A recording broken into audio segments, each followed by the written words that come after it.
Las Vegas, here's our host, Allison Hannigan.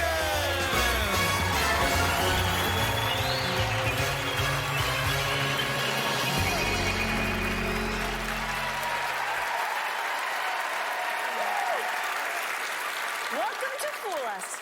Penn and Teller's love for breaking the rules of magic is well known.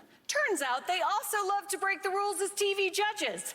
Later tonight, they'll give themselves a taste of their own medicine and attempt to fool the most accomplished living magician in the world, David Copperfield. Yeah. So let's get this show started and bring out the most accomplished magic duo in the world, Penn and Teller.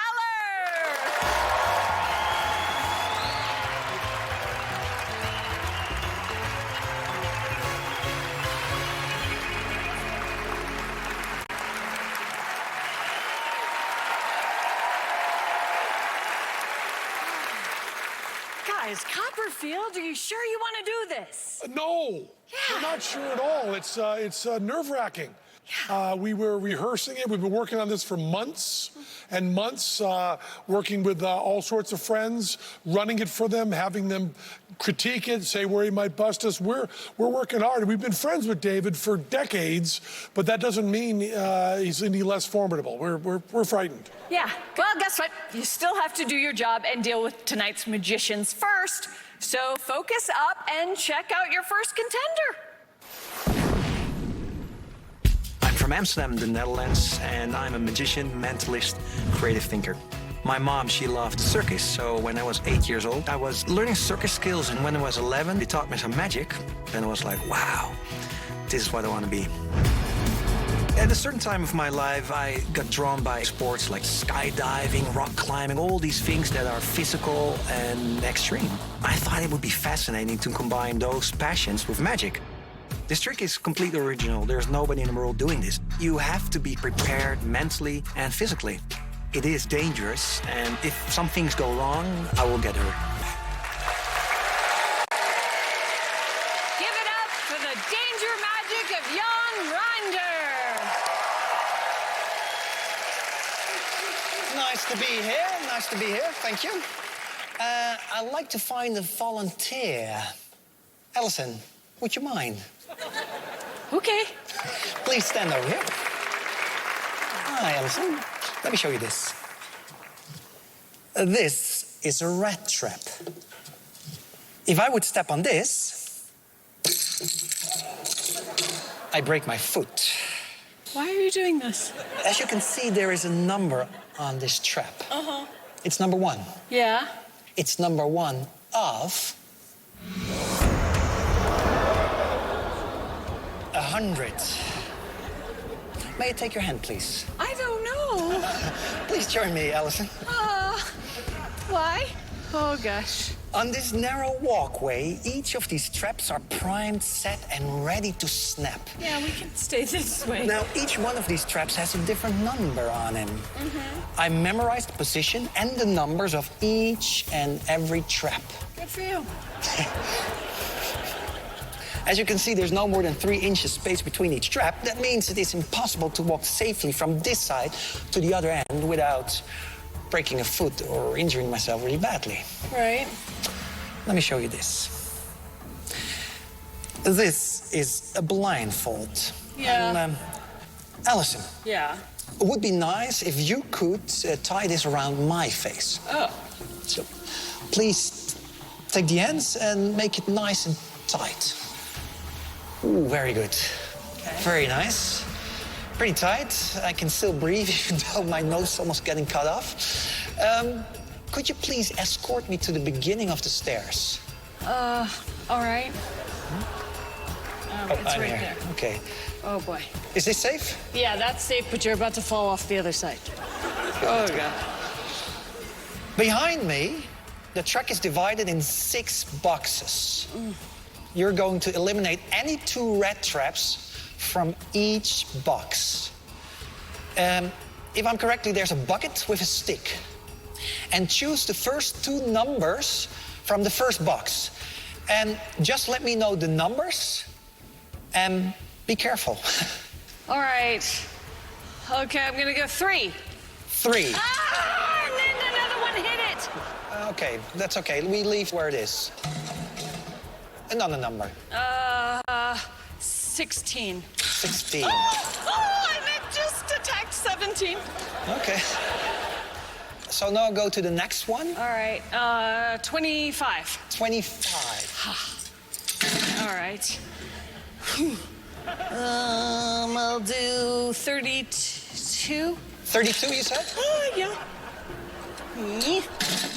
All right. 42. 42. Yeah. Ugh. You're getting good in this. 48. 48. Yuck. 61. 61. Yeah. 63. That one's gone. 74. 74. Oh my God, and it just did another one. Ugh. 74. 74. And then I'm gonna do 85. Oh, 85. and okay, that one's 88. 88. Yeah. And then 99. 99.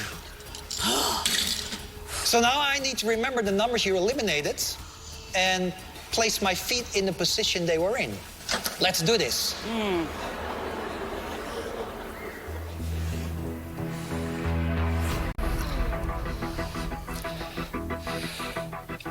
3.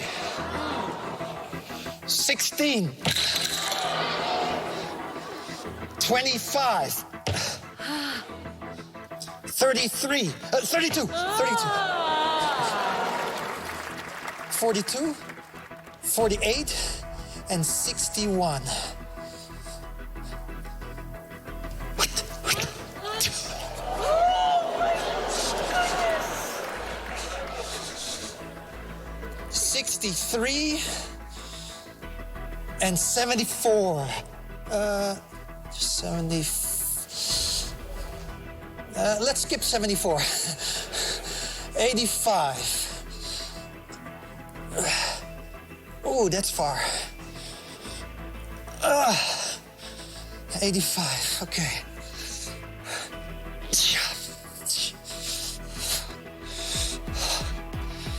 Okay, let's do this differently. 85, 88, 99, yes.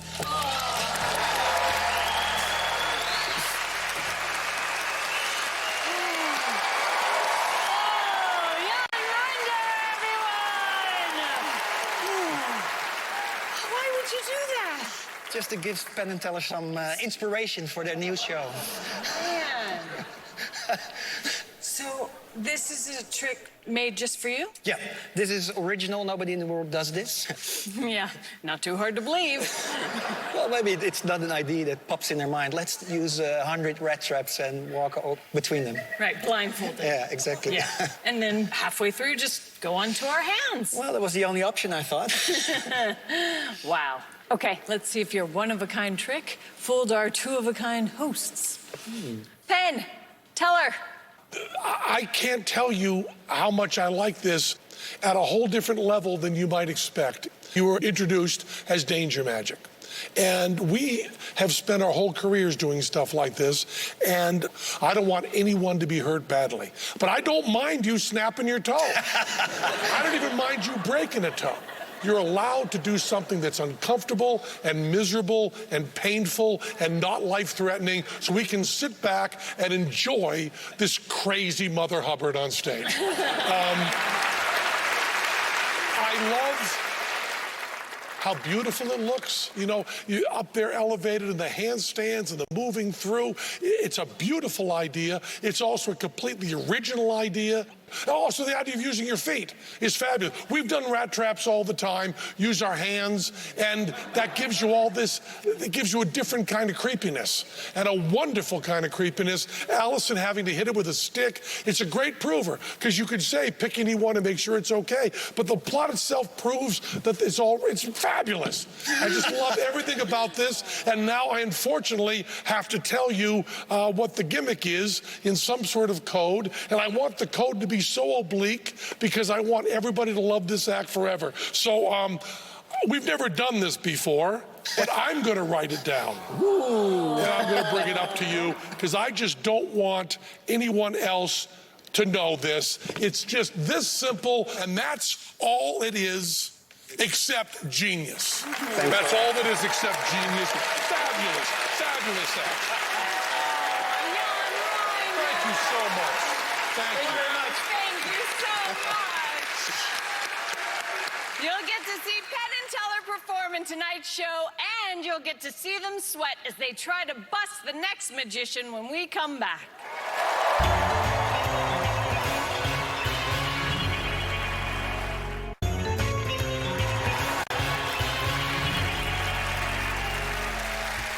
Welcome back. Last time this magician was here, he helped me fool Penn and Teller. Let's find out what's happened to him since. For a lot of people, it doesn't matter if they fool Penn and Teller, but I had to fool them. Of course, I had help. After many months, I finally found my guru. Hidden away in the Carpathian Mountains, who shared an ancient secret of magic with me. I also had the help of Allison. Magic. So I set myself a new challenge, to fool Penn and Teller a second time. Once again, I had to take the arduous journey up the Carpathian Mountains, braving the harsh elements to get the new instructions from the magic guru. I have undergone additional training, and my guru has taught me a new magic secret. Once again, I must not fail. Going for his second Fool Us trophy along with Penn and Teller, Andre Shinichka. Good evening. Allison, so nice to see you again. You too. Teller. And while I get lost in Penn's eyes, Allison, please cut the deck. And complete the cut. Take the top card, don't look at it, and sit on it. Now, before I even look at the cards again, give them to Teller to shuffle. And Teller, please shuffle them real good. And now, normally, I would try to read Allison's mind. But now we have three problems. The first problem is she doesn't know what card it is. So there's nowhere to find the thought that would tell me the identity of the card. Now, since she's sitting on the card, I could use the ancient art of butt reading.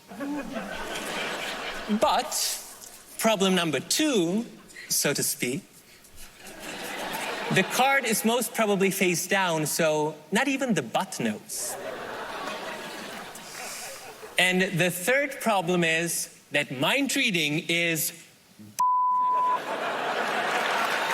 knowing that I will be facing this problem tonight, I once again consulted my guru. Hidden away in the Carpathian Mountains, my guru shared with me another ancient secret, a ritual to make my senses sharp as a spoon.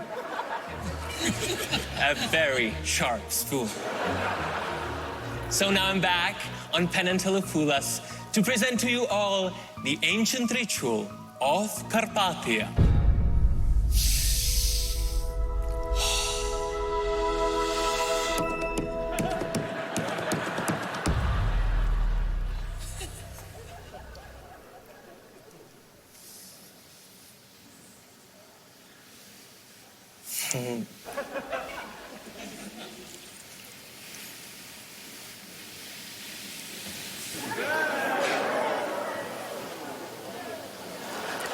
It's a scarab. An important symbol in ancient Egypt. This insect is a relative of the dung beetle, which kind of ties into the fact that you're sitting on your card right now. My guru told me that the only way I would have the mental acuity to perform this miracle is to eat the beetle.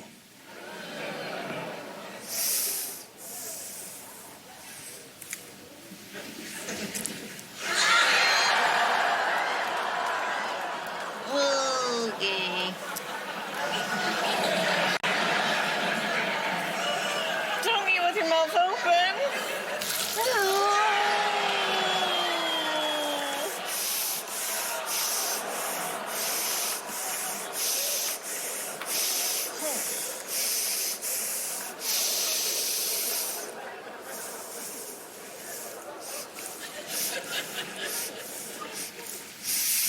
Allison, quick!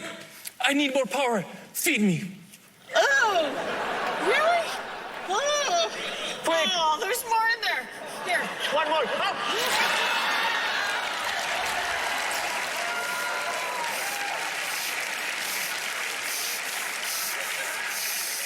I feel the power.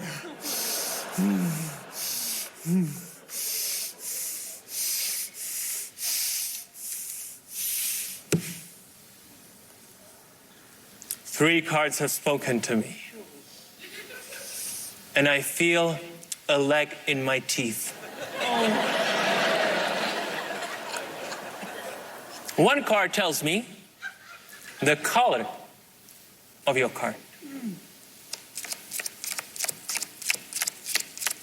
Yes. One card tells me the value of your card. And one says the suit. So, your card is a black card. Your card is an ace.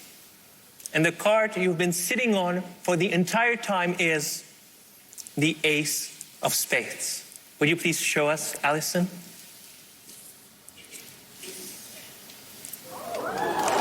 it?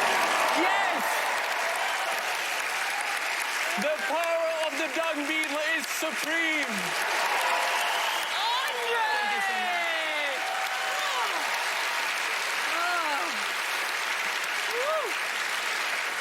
You're still chewing. Yeah, Yep. it's pretty terrible. I wouldn't recommend anyone to No. have one. Oh, and you've got some on your teeth. Oh, Oh. thank you. All Well, right. actually, I think they might struggle a little bit. I have one left. In case you need to sharpen up your senses. Bon appetit, Teller. Oh, Teller, you don't need that. You're real sharp. Oh. Oh. Oh.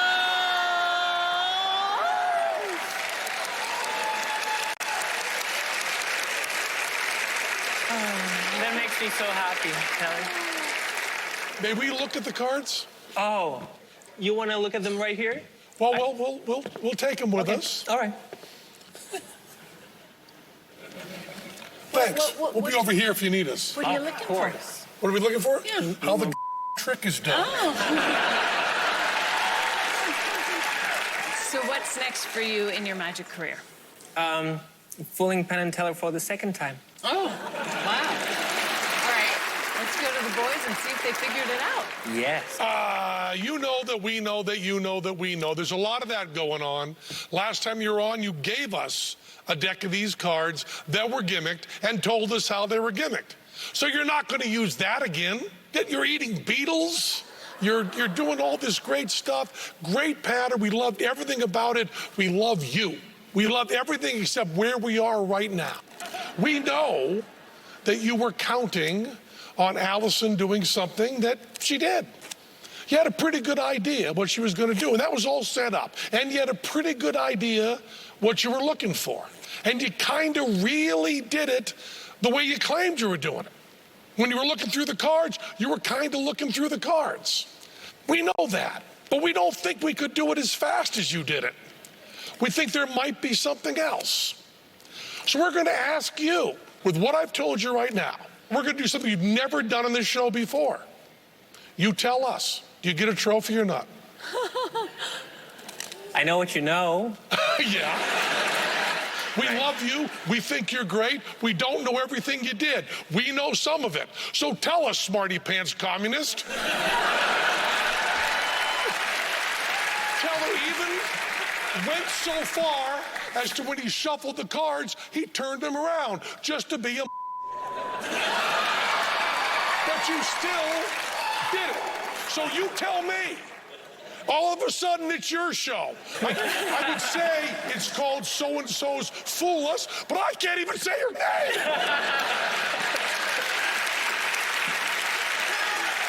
So right now, Right now, we've never done this in history. Either way you go, we're going to run up and give you a hug and shake your hand and tell you how great you are back there. But you know in your heart what you know. Does that trophy come down or not when we walk up there? I think it does. Okay. Nicely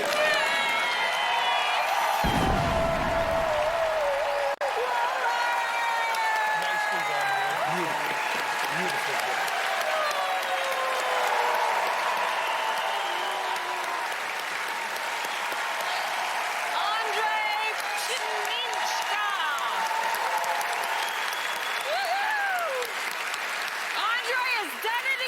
Two-time Fooler of Penn and Teller.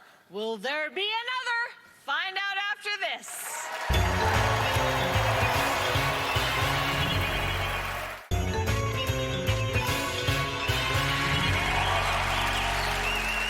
Welcome back to Fool Us. Let's meet the next magician who's messing with P&T. My name is Giancarlo Bernini. I'm from Austin, Texas. I'm a senior in college studying religious studies, and I'm a magician. I don't see a conflict between my faith and my magic because illusions are all about discerning what's true and what's good. As a kid, even when I was watching movies, I never wanted to be the main character. I always wanted to be the magical friend, like Merlin from Sword in the Stone. I love that those characters use their magic to be help to someone else. I was about 11 years old when I first started going to the local children's cancer clinic to do magic there. That I saw that it could impact someone's day and change their experience. This particular trick that I'm doing is about time travel and the way that faith and reason kind of go together. Hopefully my magic can inspire people to seek the true, beautiful, and good in their own lives. With a randomly selected member of our studio audience, here is Giancarlo Bernini. Thank you. Ladies and gentlemen, I have here a box, a very special box, because of what's inside of it. Allison, would you mind holding on to this box for now? Just make sure that it stays shut tight, nothing gets into it, nothing gets out of it. Thank you so much. Now, since I was about 8 years old, I've been fascinated by the concept of time travel. And tonight, we're going to try to make history and prove that time travel is possible right here in the Penn and Teller Theater. Now, if we succeed, we are going to need some kind of proof, something unique and one of a kind. That's where you come in. What's your name? Ross. Ross, nice to meet you. I have a marker here, if you wouldn't mind holding this in the air just like so. We're gonna make a unique piece of art. I'm gonna hold this pad up to the marker. If you wouldn't mind, just go ahead and close your eyes and scribble around randomly. That's perfect. You can go ahead and open your eyes. See, what you've just done is you've created a unique piece of art unlike anything else. Do you mind holding on to that for just now? I'll take that marker back from you. And I have another question for you. Do you have your cell phone with you? I do. Could we borrow that, and would you unlock that for me? Yes. Thank you so much. See, I want to make sure that we can recognize this drawing if we were to see it again later. So we're going to take a photo of it. In fact, we're going to take a selfie here. So would you hold that up? That's perfect. And this right here is our photographic evidence. But since we are here with Penn and Teller, it's only fitting that they also should be able to verify this as well. Penn, I'm going to send you a copy of this photograph. We're going to go to your messages, start a new message. And Penn, I'm going to text you this photograph. The producers gave me your number before we started. Don't worry, I'll make sure to delete it after we're done here. Penn, please let me know as soon as you receive this photograph. Here we go. You got it? I have gotten it. Yes, I do. Oh, fantastic. Wonderful.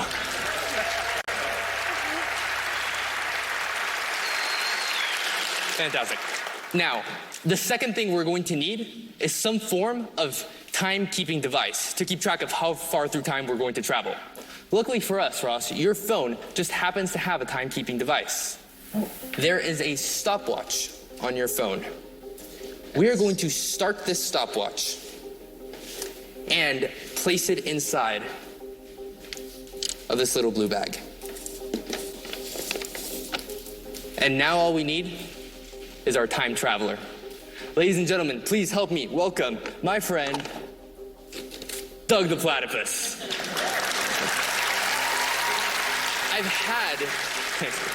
I've had Doug with me since I was about 8 years old, and today he's going to be the world's first time traveler. I say first because this has never really worked before, but hope springs eternal. I've been so fascinated by this concept of time travel that I have built this. It's my homemade artisanal time machine. Inside of the time machine, we're going to place Doug the Platypus. Following him, a very important item, Russ, it's your cell phone with the stopwatch running. We'll make sure he goes in there along with Doug. And last but not least, this drawing that you've made, which we're going to place inside of an envelope for safekeeping, just like so. And now, all we have to do is decide how far through time we're going to send everything. How many hours, to be exact. Teller, would you mind holding up any number of fingers? 2. 2 hours. We're gonna send everything in this box back in time 2 hours. Now you'll notice there's no dials or gizmos or gadgets or wires in this. It's just a wooden box. But this isn't science, it's magic. And all you need is a wooden box and the imagination of an 8-year-old. It happens like this.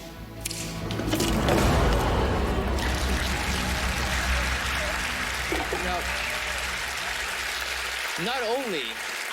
not only have these items vanished, they've traveled through time. They've traveled back through time 2 hours. 2 hours ago, at which point I took these items and placed them inside of a box. A very special box, a box that Allison has been holding on to this entire time. Allison, would you bring that box forward? Thank you so much. And ladies and gentlemen, inside of the box, it's Doug the Platypus.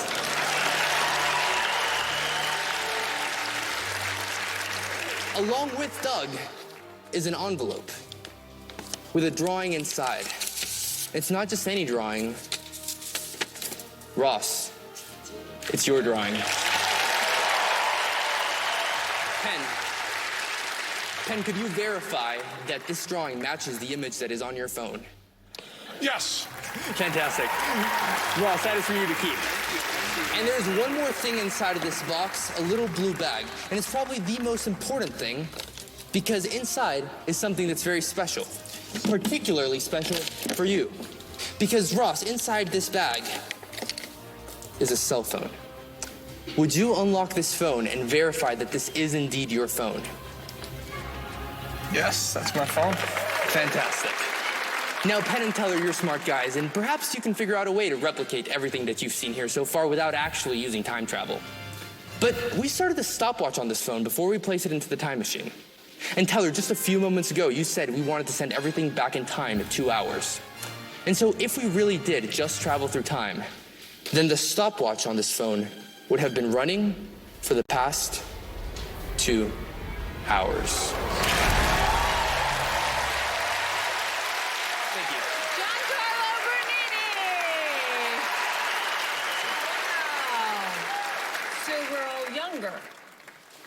About 2 hours? Yeah, I mean, it counts. Hey. I'm really glad that it worked. Yeah. we did it. Well, if it didn't, you could just go back in time and do it again. Yeah. Once I figure it out, we can go back in time and just make sure that it works. So what did you think when you got invited to be on the show? I've been watching this show for so long. It's my favorite show. And just the opportunity to be here, I'm so grateful for it. Well, we loved having you here. What do you think the guys are going to say? You know, I don't know if I'm going to fool them, but I certainly hope that they haven't seen anything like this before, at least. So what would it mean to you if you got the trophy? Yeah, I'm a college senior right now, so it would mean that kind of validate the fact that I want to do magic full-time professionally as soon as I graduate, and that would just validate that dream for me. Thanks. Fingers crossed. Absolutely. All right, well, let's see if your time machine brings you a trophy. Oh, boy. Boy, a lot of stuff going on. You got 15 tricks here, and they're all really, really good. I had some notes. My pen is running dry here. Let me get another. My pen just went dry here. I'll go to the second page. But, yeah, his pen too. But let me try this one.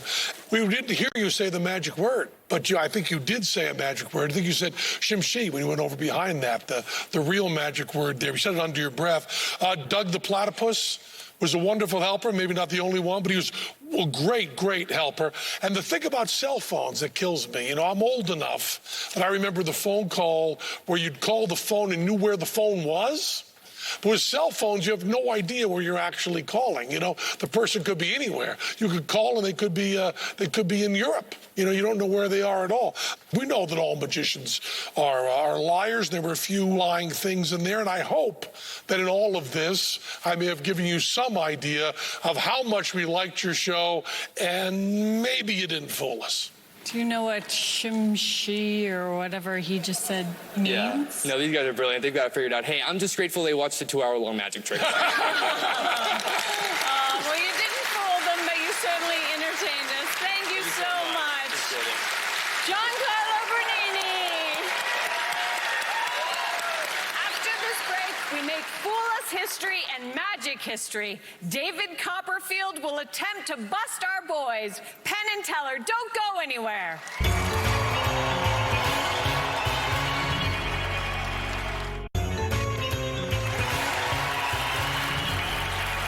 All right, the moment we've all been waiting for. For the first time on this show, Penn and Teller are going to try to fool someone else. Give it up for our next potential foolers, Penn and Teller.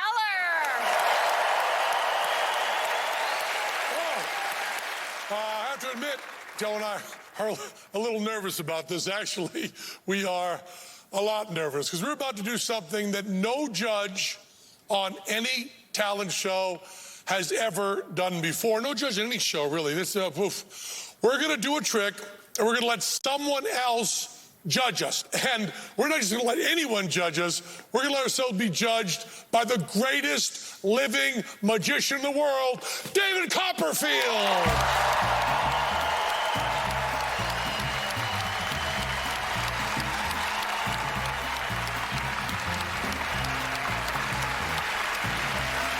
Have a seat, sir.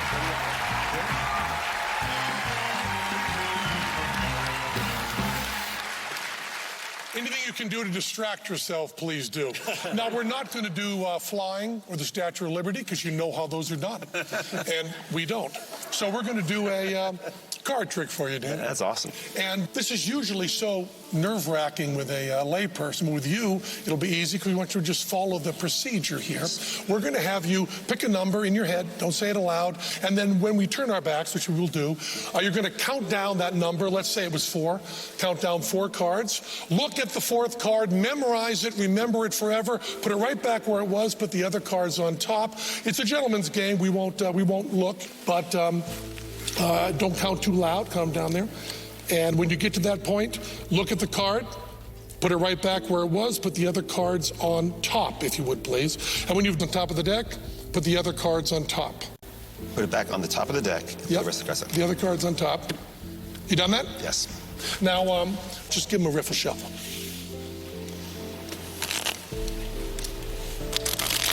Beautiful. And one more. Give him another riffle shuffle. And you know, David, we've been friends for 30 years. They say trust everybody but cut the cards. Get the cards a cut and complete the cut. Yeah, okay. Now you want to examine, everything happens in this trick in Teller's right-hand coat pockets. You want to reach into Teller's right-hand coat pocket, make sure there's nothing in there, and make sure there's no electronics or anything. Reach in, make sure. Yeah, Teller thought. It's for me. Yeah, Teller thought it might get rough. It looks like it's going to be okay. You're being friendly about it. So the pocket's empty, no electronics. Check that all out. Yes. So put the cards in right here. Now, Teller's going to pull the cards out one by one and put them down on the table. Now, we're not going to read your face or anything, but you spell the card in your head. Each card that goes down, you spell one of the letters, and do spell of. So it's Ace of Spades, ACE-OF, SPADES. The audience will be doing it along with you, but everybody be quiet. Don't spell it out. He is going to deal the cards out. That would be the first letter of the card. Now, the cards were taken. David went down, picked one of them, put the other ones on top, shuffled them twice, and then gave them a cut. He shuffled them twice himself, and he gave them a cut. And when he will say stop after the card is out of Teller's pocket, so Teller can't possibly do anything with the information he gets on the sling. Take that card right there off the top, pull it towards you, and very loudly, what was the name of your card? And show it to the audience. 4 of spades. The 4 of spades. Show it to the audience. The 4 of spades right there. And now you go over to that seat and you see whether we fooled you or not. All right. Penn and Teller! All right. Okay. Well, that's very impressive. Nerve-wracking. How did you decide what trick to do? Well, David does stage illusions. Huge, fabulous. You got to stay away from all of that. Right. So we tried to find the stuff that David had done the least of. He hasn't done a lot of card stuff. So we went with a card trick that has, I think, a couple principles that David probably knows, and we hope a couple principles that will hit David in the side of the head like a baseball bat, because there is some competition here. Yeah, I mean, this is a huge risk. Yeah. There's no reason on earth to do this. No.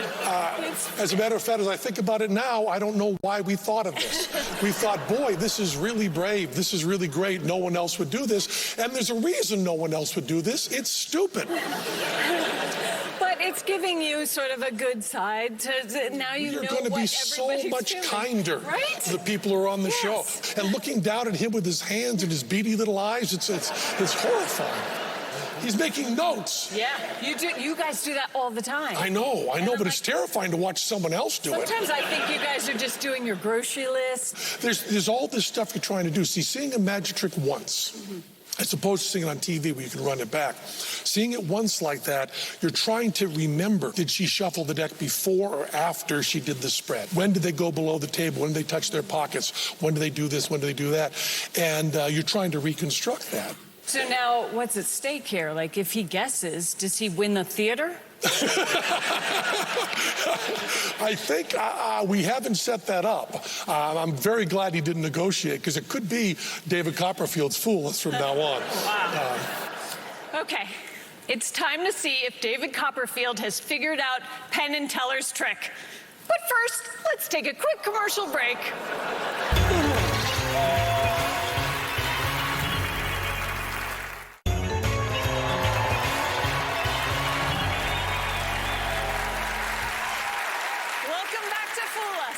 Before the break, Penn and Teller threw caution to the wind and tried to fool David Copperfield. Now it's time to see if they pulled off their greatest trick of all. David, how do you think they did it? Well, I didn't get every single thing about it. Not everything. Some detail in there that was really great, and it made me smile for a second. But mostly, you talk in code in this chair. So I'm going to talk in code. Magic, like in life, it's important to have order. And there's 2 of you, and there's only 1 of me, so I think the odds are stacked against me. And that's the key to how this was done. Did he figure it out? Well, he's certainly got part of it.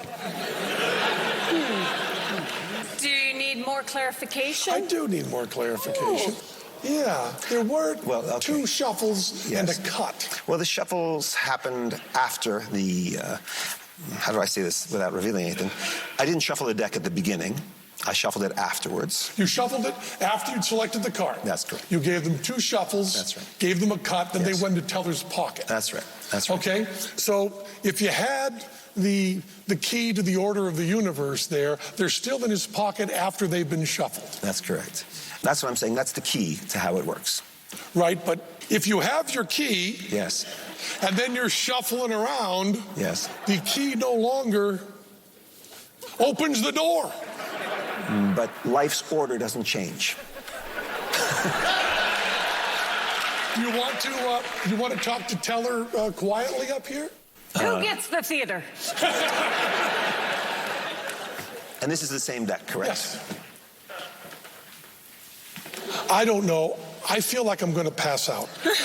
So I'm going to stay here with you, and I'm going to let the grown-ups talk. Okay. Because I am so terrified. Just hold me, Alice. Yeah. That's how I feel most of the time on this show.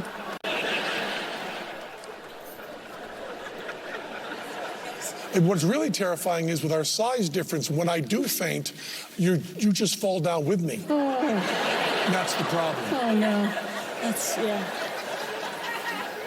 So, David, what's the final verdict?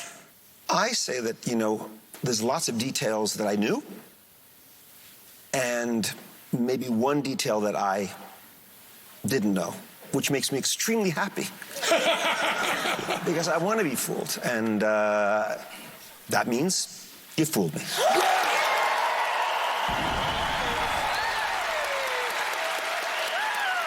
Congratulate us happily. Thank you. Amazing.